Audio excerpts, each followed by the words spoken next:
తన సెకండ్ ఛాయిస్గా మీరు ఒకవేళ శ్రీబాగ్ ఒప్పందము లేక ఇతరత్ర ఏదైనా అంశాలు ఉంటే రాజకీయంగా మీకు ఏదైనా అవగాహనలు ఉంటే నా సెకండ్ ఛాయిస్ తిరుపతి అని చెప్పాడు ఆ రోజున. కానీ ఆయన చెప్పినటువంటి గుంటూరుని కానీ తిరుపతిని కానీ కాకుండా కర్నూలుకి వెళ్ళారు.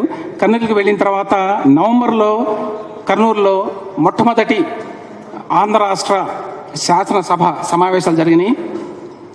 ఆ సమావేశాల్లో కమ్యూనిస్టులు మొదటి నుంచి కూడా ఏమాత్రం మొహమాటం లేకుండా విజయవాడ గుంటూరు మధ్య రాజధాని ఉండాలి, మొత్తం ఆంధ్ర రాష్ట్రానికి, ఇవాళ ఆంధ్ర రాష్ట్రం ఏదైతే ఉందో 1953లో ఏర్పడిన ఆంధ్ర రాష్ట్రం కూడా సేమ్ జాగ్రఫీ అందరికీ తెలుసు, రాష్ట్రానికి మధ్యలో ఉన్నది. కాబట్టి విజయవాడ గుంటూరు మధ్యలో రాజధాని ఉండాలి, మేము కర్నూలులో ఒప్పుకోవడం లేదు అని స్పష్టంగా బలబుద్ధి చెప్పారు. మొన్న 2014లో జరిగింది వేరు. 2014లో అందరూ ఒప్పుకున్నారు అసెంబ్లీలో.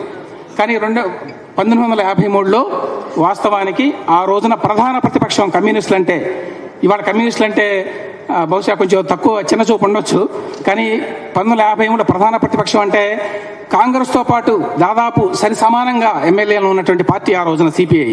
ఆ పార్టీ వాళ్ళు తరిమల నాగిరెడ్డి గారు, పుచ్చలపల్లి సుందరయ్య గారు, వీళ్ళు చాలా స్పష్టంగా పదే పదే గుంటూరు విజయవాడ మధ్య రాజధాని ఉండాలి, ఇంకెక్కడ రాజధానికి మేము ఒప్పుకోవడం లేదు అని ఒకసారి కాదు 100 సార్లు 1000 సార్లు చెప్పారు.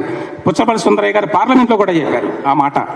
మేము కర్నూలుని తీర్మానం చేసిన తర్వాత కూడా చెప్పారు ఆయన, మేము విజయవాడ గుంటూరు మధ్య రాజధానికి కట్టుబడి ఉన్నాం, అదే సక్రమైన రాజధాని. వీళ్ళు చాలా రాజకీయాలు చేస్తున్నారు, నేను ఆ కామెంట్ అని చేస్తే బాగుండదు అని పుస్తకంలో రాశాను. పుచ్చలపల్లి సుందరయ్య గారు లాంటి పెద్ద మనిషి కులాల గురించి ఆ రోజునే మాట్లాడాడు.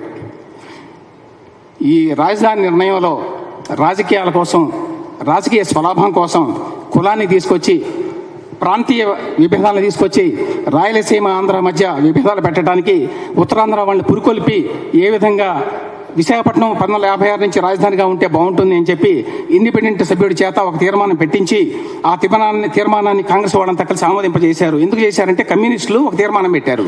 కమ్యూనిస్టులతో పాటుగా మన సత్తెనపల్లి ఎమ్మెల్యే వావిలాల గోపాలకృష్ణయ్య గారు ఆయన తీర్మానం పెట్టారు. ఏమని? విజయవాడ గుంటూరు మధ్య రాజధాని ఉండాలి, తాత్కాలికంగా మనం కర్నూలులో ఉన్న బాగానే ఉంది, కానీ ఇది సరైన నిర్ణయం కాదని చెప్పి అందరి భావన, మనకు శాశ్వత రాజధాని తప్పనిసరిగా విజయవాడ గుంటూరు మధ్య ఉండాలి అని. అయితే ఒక ఇండిపెండెంట్ సభ్యుడిని, ఉత్తరాంధ్రకు చెందిన వ్యక్తిని, లుకలాపు లక్ష్మణదాస్ అనుకుంటాను, ఆయన చేత ఒక అనధికార తీర్మానాన్ని పెట్టించి, ఆ తీర్మానం ఏంటంటే 1956 నుంచి శాశ్వత రాజధాని విశాఖపట్నానికి తర వెళ్ళాలి అనే తీర్మానాన్ని ఆమోదింపజేసింది ఎవరు? కాంగ్రెస్ పార్టీ వాళ్ళు, అప్పుడు అధికారంలో ఉన్నటువంటి కాంగ్రెస్ పార్టీ వాళ్ళు. ఎందుకు చేశారు? అప్పటి వరకు శ్రీబాగ్ ఒప్పందం అని, అప్పటి వరకు రాయలసీమ అని, అప్పటి వరకు రాయలసీమకి రాజధాని ఉండాలి అని చెప్పి వాదించిన వాళ్ళు సడన్గా వ్యూహాన్ని మార్చి ఒక ఎత్తుగడ కింద విజయవాడ గుంటూరు మధ్య రాజధాని రాకుండా విశాఖపట్నాన్ని తీసుకెళ్ళడానికి ఉత్తరాంధ్రలో కొంతమందితో లాలూచీపడి ఆ తీర్మానాన్ని ఆమోదింపజేశారు. ఆ అధికార తీర్మానం ఆ రోజున ఆమోదింపబడింది. నేను అనుకుంటాను అనుకూలంగా 61-62 ఓట్లు వస్తే వ్యతిరేకంగా 52-53 వచ్చినాయి. అయితే ఆ రోజు నుంచి కూడా కమ్యూనిస్టులు ఆ రోజున వ్యతిరేకించారు కర్నూలు వద్దు అని. తర్వాత సరే హైదరాబాద్ రావడం చేత ఇదంతా కూడా మరుగున పడింది. అందుకని ఎవరికి తెలియదు ఈ విషయాలన్నీ కూడా ఇట్లా జరిగిందని. ఈ రోజున కూడా అదే జరుగుతుంది, అది గమనించాల్సింది మీరు. చరిత్ర ఎందుకు తెలుసుకోవాలంటే ఆ రోజున ఎట్లయితే విజయవాడ గుంటూరు మధ్య రాకుండా ఉండటానికి ఒక బూచిగా విశాఖపట్నాన్ని తీసుకొచ్చారో, విశాఖపట్నం అంటే ఎవరికి వ్యతిరేకత లేదు. విశాఖపట్నం ఆంధ్రదేశంలో ఉన్నటువంటి అతిపెద్ద నగరం అది. ఆ నగరానికి ఎంతో భవిష్యత్తు ఉంది, అందరికీ తెలిసిన విషయమే అది. కానీ రాజధానిగా రాష్ట్రానికి నడి మధ్యన ఉండాలి అనేటువంటి భావన అది ఎంతో కాలంగా కొనసాగుతోంది. సో అందుచేత మనకి చరిత్ర తెలుసుకోవాలి. చరిత్రకు సంబంధించిన ఈ అంశాలన్నీ కూడా నా పుస్తకంలో చాలా రాశాను. ఇవన్నీ మాట్లాడితే చాలా టైం అవుతుంది, చాలామంది గెస్టులు ఉన్నారు కాబట్టి నేను ఇంతటితో ముగిస్తాను. జస్ట్ ఒక్క పాయింట్ చెప్తాను, ఎందుకు ఆ రోజున ఇంత పెద్ద రాజధాని కట్టారు అంటే 100 పాయింట్లు ఉన్నాయి. ఇంకొకటి చెప్తాను, ఎందుకు ఇంత పెద్ద రాజధాని. ఇప్పుడు ప్రపంచవ్యాప్తంగానండి ఎక్కడైతే నగరాలు లేవో అక్కడ అభివృద్ధి లేదు.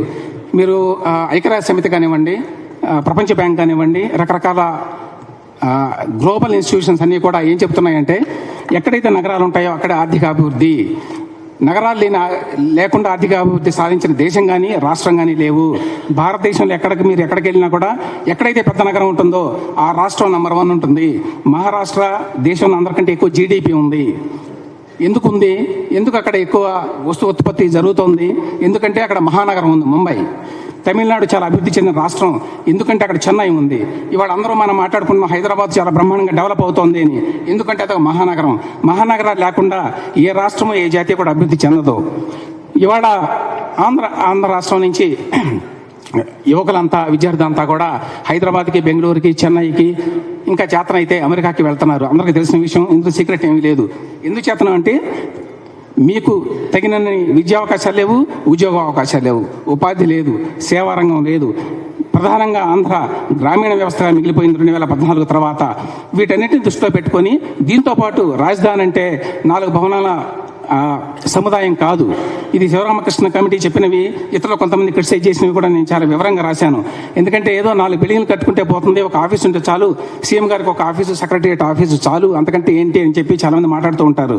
మిగతా రాష్ట్రాలకి రాజధాని వేరు, ఆంధ్ర రాష్ట్రానికి రాజధాని వేరు. ఆంధ్ర రాష్ట్రం ఒక దిక్కుతోచని చౌరస్తాలో నిలబడ్డప్పుడు ఈ రాజధాని అంశం ముందుకు వచ్చింది.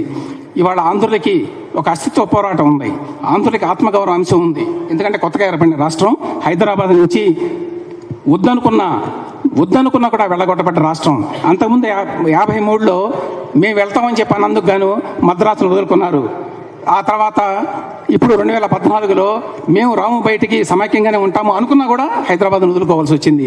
సో ఈ చారిత్రకంగా ఉన్నటువంటి ఈ నేపథ్యం ఏదైతే ఉందో, ఈ చారిత్రక నేపథ్యాన్ని దృష్టిలో పెట్టుకుంటే ఏదో మామూలు చిన్న నగరం కట్టుకుందాం, 4 బిల్డింగ్లు కట్టుకుందాం, ఇట్లాంటి మాటలు మాట్లాడడం అనేది కరెక్ట్ కాదు. మనకి ఒక మహానగరం ఉంటే కానీ ఇక్కడ అవకాశాలు, అన్ని రకాల అవకాశాలు పెరగవు.